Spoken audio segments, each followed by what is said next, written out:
ये दो मासूम इस तरह से सो रहे हैं। पता है इनका दोष क्या है कि ये हमारे हिंदू धर्म में आ गए, जहाँ ये कहा जाता है कि ये अपशगुन जीव है।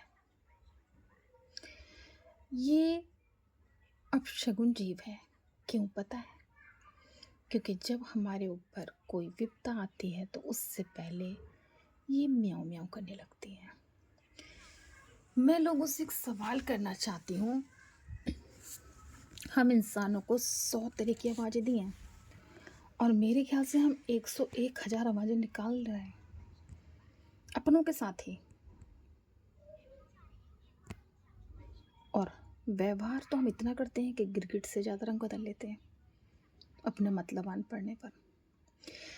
ये बताइए, ये जीव अपशगुन है। इनकी माँ इनसे जुदा हो गई, कारण कोई भी रहा, मैं ये नहीं कहती कारण कोई भी रहा, मगर फिलहाल इन बच्चों से इनकी माँ जुदा हो गई है। अब ये बताइए, ये दो आपस में ऐसे सो रहे हैं, इनसे कोई पूछने वाला भी नहीं है खाना खा लिया या नहीं। अगर हमसे ये पूछेंगे तो हम शायद दे देंगे, मगर इन्हें एक ही जबान दी है ऊपर वाले ने, वो है म्याऊं म्याऊं।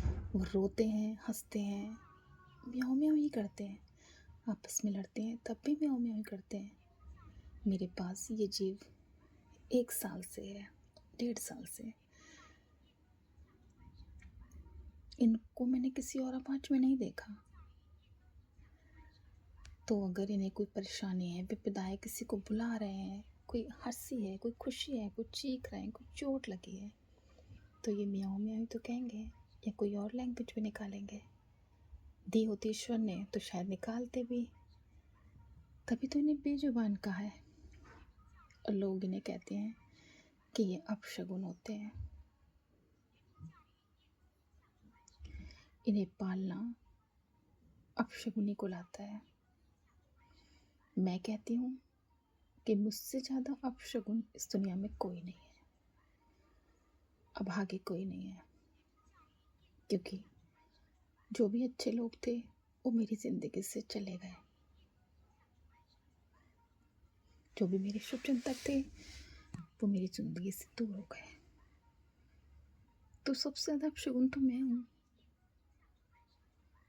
अगर मैं इन अपशगुन लोगों से प्यार करती हूँ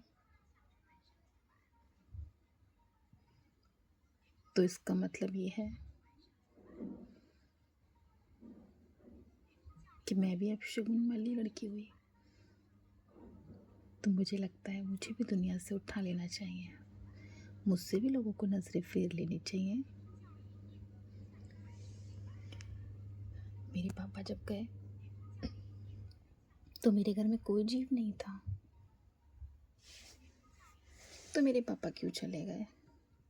मेरा भाई, जब मैं छोटी थी, पैदा भी नहीं हुई थी, तो मेरा भाई चला गया था। तब तो दूर दूर तक कोई नामो निशानी नहीं था जीव का, वो बाल अवस्था में ही चला गया। उसकी वजह से मेरी मम्मी डिप्रेशन में हो गई, आज तक डिप्रेशन में है। काफ़ी हद तक हम लोगों ने हैंडल किया है, मगर फिर भी वो डिप्रेशन में ही है।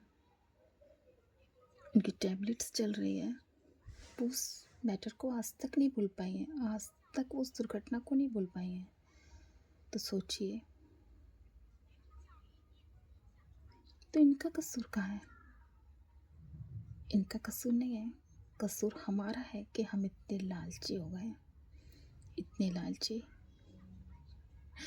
कि हमें सब स्वार्थ वाली चीज़ें शगुन वाली लगती हैं, और जो भी स्वार्थ वाली नहीं होती है वो अपशगुन में लगती हैं।